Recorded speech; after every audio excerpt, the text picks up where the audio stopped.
Welcome to our deep dive, everyone. We're tackling food waste and composting today. Yeah, and we've got this really amazing guide to help us break it all down. I know, right? Mm-hmm. This thing is packed with info. It was put together with some help from the European Union, but just so you know, we're not, endorsing their views or anything. Right, exactly. We just want to present the info and, give you guys the tools to make, informed choices. Exactly. So, ready to have your mind blown. Always. Okay, so get this. 1/3 of all the food produced in the entire world ends up as waste. 1/3? It's crazy, right? The guide actually visualizes it as, Right. 25,000 Titanic ships full of food. Oh, wow. That's a lot of food.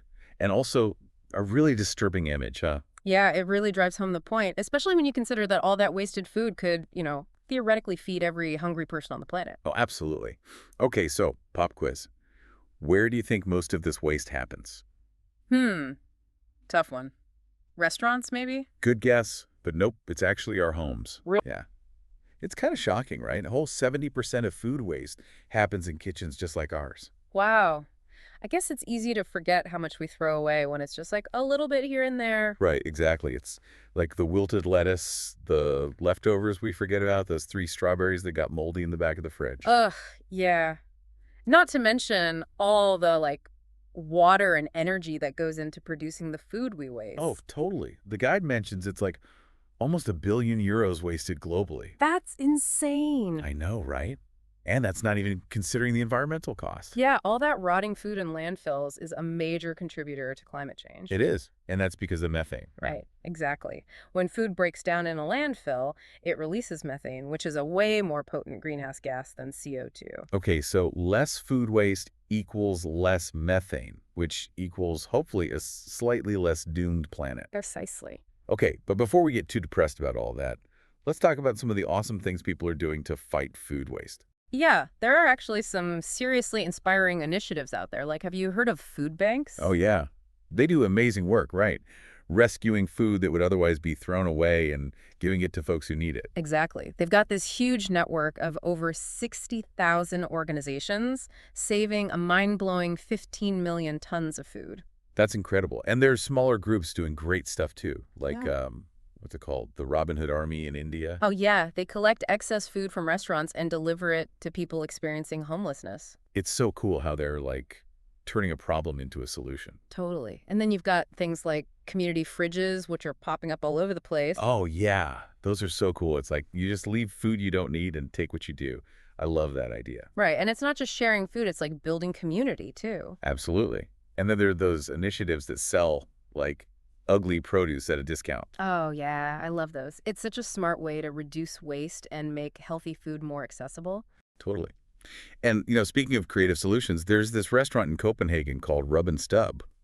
I've heard of that place. They use rejected food to create their dishes, right? Yep.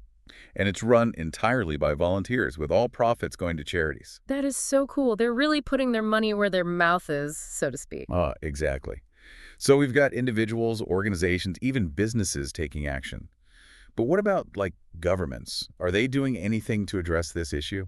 They are. Some countries have actually implemented some pretty cool policies. France and Italy, for instance, have laws that encourage supermarkets to donate their unsold food rather than throwing it away. Oh, wow. So, it's actually illegal to just chuck perfectly good food in the bin. Well, not exactly illegal, but there are definitely incentives in place to encourage donation. That makes sense. And is it working?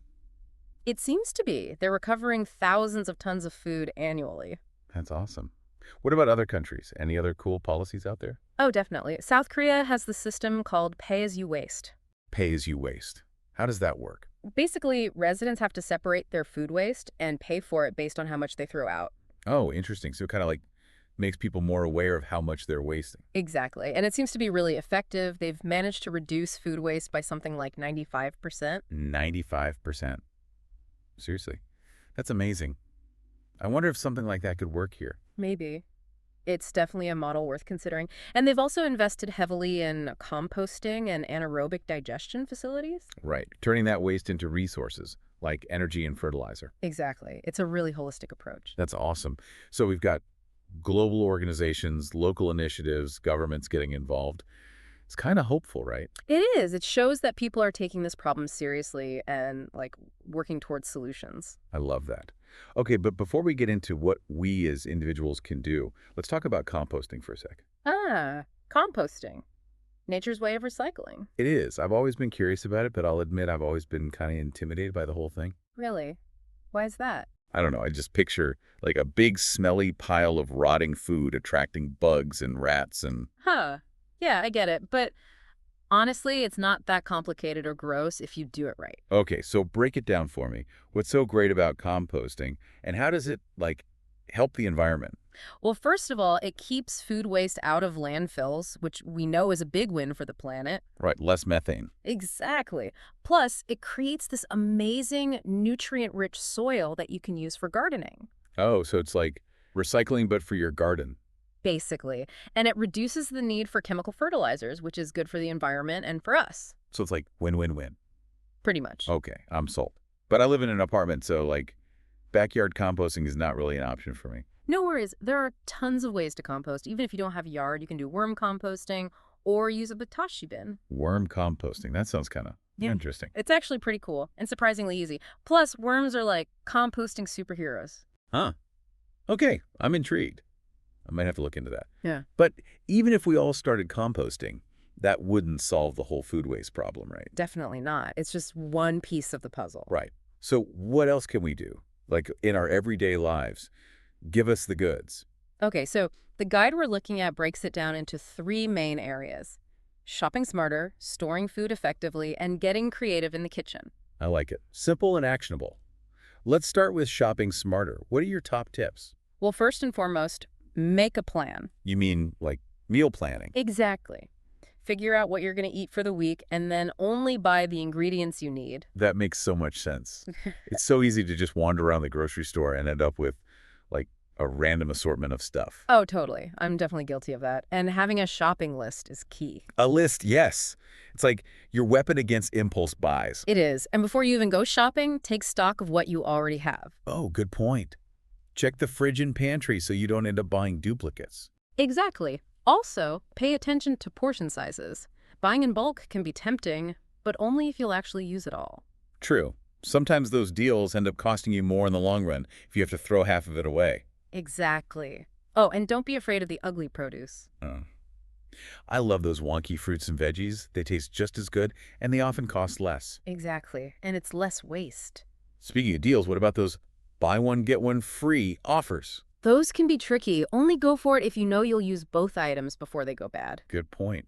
It's all about being mindful and resisting those marketing ploys. Exactly. It's like a game of strategy. Huh. I love it. Okay, so we've conquered the grocery store. Now we're back home, bags overflowing with deliciousness. What's next?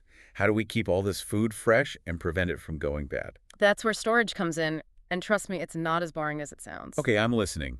Hit me with your best storage tips. All right, so first of all, not all fruits and veggies like to hang out together. Some of them, like bananas and avocados, release this gas called ethylene as they ripen. Ethylene. Yeah, and it can actually make other produce ripen faster, which means they might go bad sooner.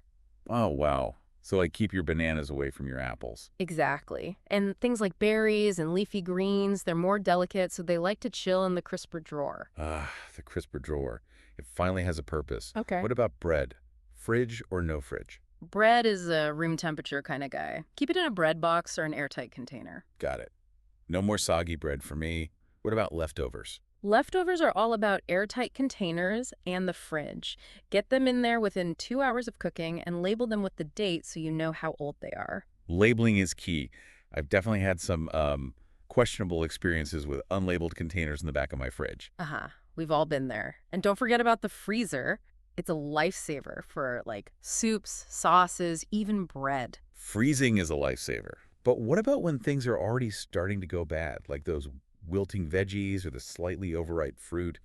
Is there any hope for them? Oh, absolutely. This is where you gotta get creative in the kitchen. Wilting veggies can be turned into soups or stir fries.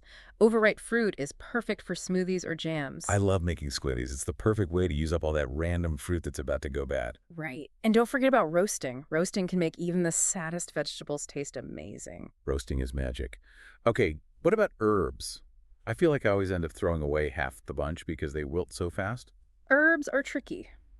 Try storing them upright in a glass of water, like flowers. Or chop them up and freeze them in ice cube trays with some olive oil. Oh, that's a good idea. Pre-portioned herbs, ready to go. And what about like bread crusts and veggie scraps? Waste not, want not. Bread crusts can be turned into breadcrumbs. Veggie scraps can make a delicious stock. I love homemade stock. It's so much better than store-bought. Right. It's like the ultimate kitchen hack. It is.